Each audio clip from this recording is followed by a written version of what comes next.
Hello everyone! Ako ngayon ay mag-harvest ng ginger. Ito, ginger, lumalabas na kasi, Hindi ko naman to i-bibenta, pang personal use lang. Ayan, Ayan, kita niyo yan, Yan.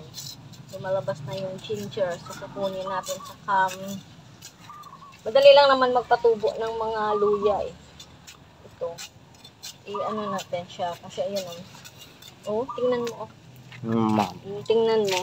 Ayan yung luya, Ayan. So, kukunin natin dito. Ayan. So, malaki na siya. Ano talaga ang luya kung malapit sa mga puno. So, ayan.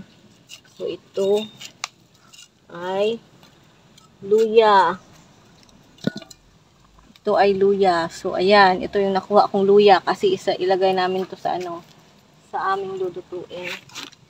So, ayan lang guys. Ito lang. Manguha lang ako ng luya. So, salamat. So, ayan. Maghanap pa tayo ng ibang luya. Magandang business tong luya kasi, diba? Ang mahal ng luya ngayon. So, ayan. Maghanap tayo ng iba pang luya na ating bubunutin. So, hanap tayo dito.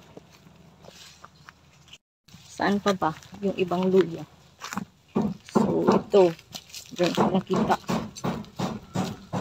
Nagkalat kasi yung mga tanim na luya, So, ayan.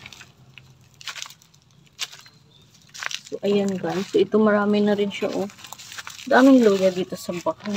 Ayan, Ayan na rin. So, pwede na tong kunin.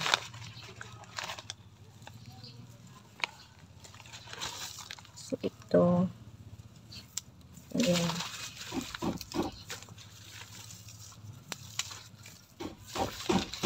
Ito.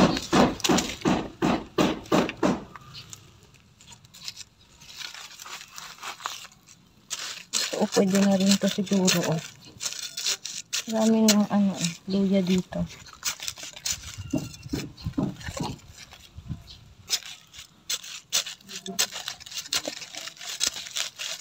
Ayan, diba?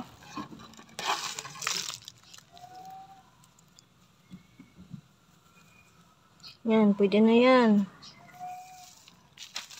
Paramihin ko ang luya kasi magandang business to, So, saan pa tayo?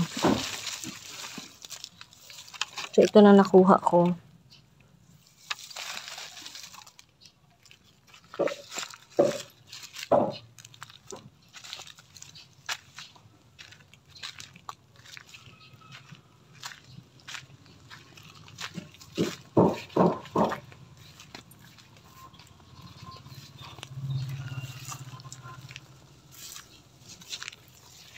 So, dito meron din dito. Magsisilabasa na sila, Ayan.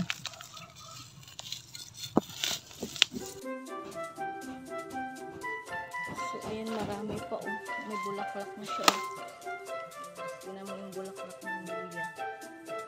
So, ayan. So, hindi pa ko siguro kalakihan. So, ayan, hayaan natin yan. Next time na lang natin bubunutin yan. Kasi hindi pa naman siya parang may umuusubong ko. So, talaga hugasan natin ng luya.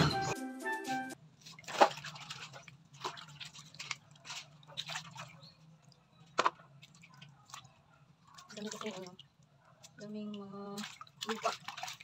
Ito na siya nabulok na siya kasi sa palaging ulan. Yan, nabulok na siya. Nabubulok talagang luya pag palaging umuulan.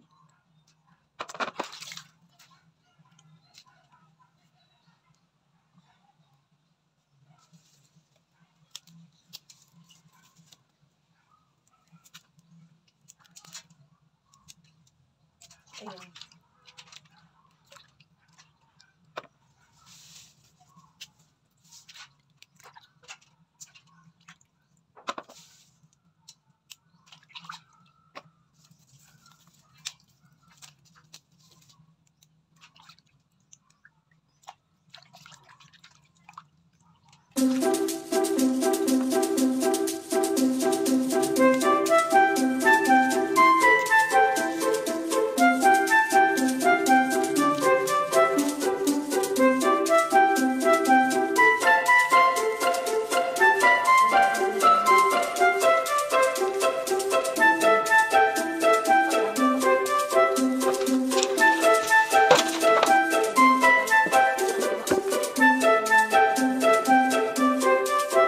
thank you for watching. So, kung hindi pa nakapag-subscribe sa akin, pa-subscribe na lang po. Pakihit na rin po ng notification bell para maging updated sa video. Pag nagustuhan niyo po ito, paki-give me naman ng thumbs up. Bye-bye. Jesus Christ bless us all. Bye.